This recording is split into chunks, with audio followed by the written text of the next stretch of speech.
Hey guys, Dave from Dave Builds It. Today I'm going to show you how not to screw up your oil cooler O-ring installation on your 2011 Nissan Xterra. Stay tuned.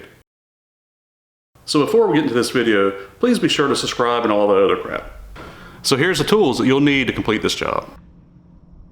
Oil cooler O-ring, new drain plug and gasket if needed, 13mm socket for my aftermarket Dorman drain plug, OEM may be 14mm, 22mm socket for the oil cooler stud, but use a 6-point socket, not the 12-point socket pictured here. Breaker bar for removing the oil cooler stud, if needed.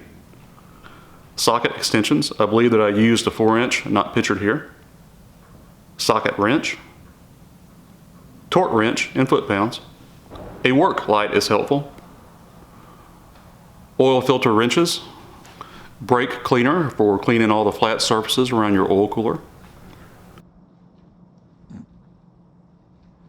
Oil drain pan, oil drip map or cardboard, and of course motor oil. I'm using Syntec 5W30. This is a lot like doing an oil change on your second gen Nissan Xterras, your Frontiers, your real Pathfinders, not the ones your mom drives.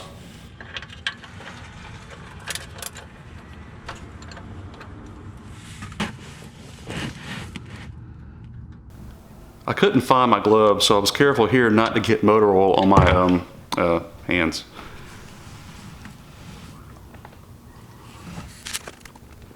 Pro tip, engine oil drains faster when you loosen your oil filler cap and when you speed up time by 800%. Can you take like screenshots out of that? Great. Dang! Jesus, what? When are you gonna fix my damn headlights? And this after I had such a nice conversation with Dahlia's husband today at church, and he says, you know, every time I see you, you just look so happy. Oil filter is off. We need to remove this stud to get the oil cooler O-ring fitted on the rear of the oil cooler. You will need a 22mm deep 6-point socket for this. However, I didn't need one because mine was already loose. Probably why it was leaking.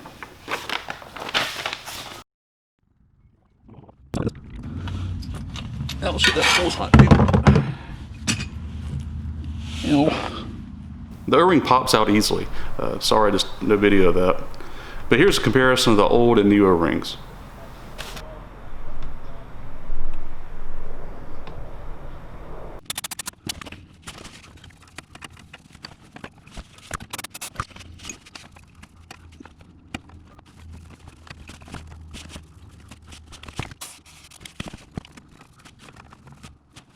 I cleaned the hell out of the oil cooler with brake cleaner. I wanted to ensure that all those flat surfaces were free of schmutz.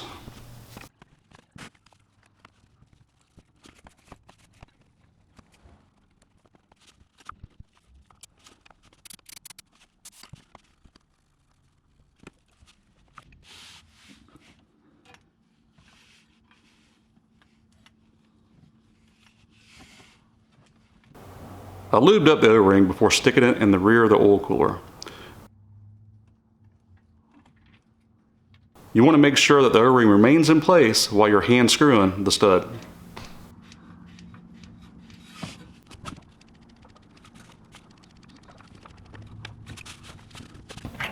Torque the stud down to 36 foot-pounds.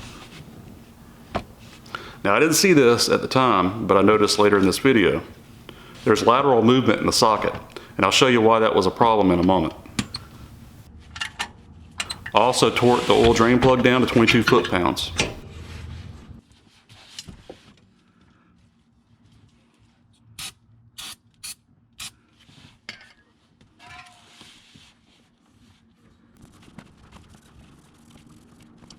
And lastly, I gave the oil cooler a final wipe down before hand tightening the oil filter.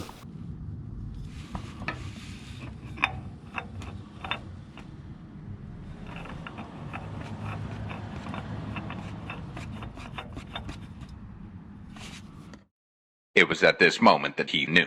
He f***ed up.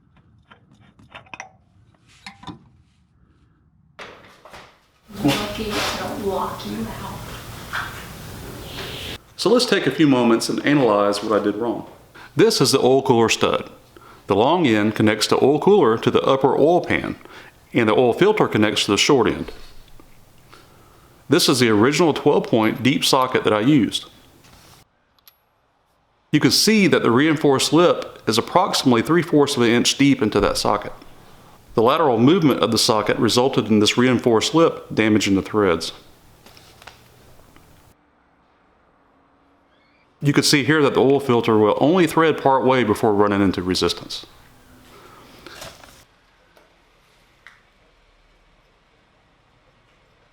I could force it on, and perhaps it would be fine, but it's just not worth the risk in my opinion. This is a 6-point deep socket that I used.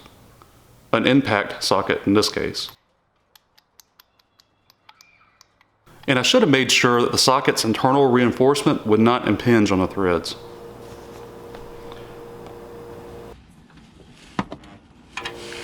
In the end, I ordered a replacement stud and an O-ring and picked up a replacement oil filter. I just wanted to make sure that I had a fresh start. Total cost was around $54.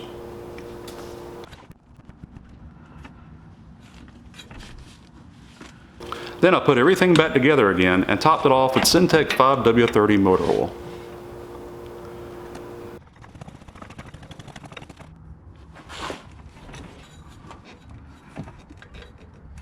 My dad always said education is expensive.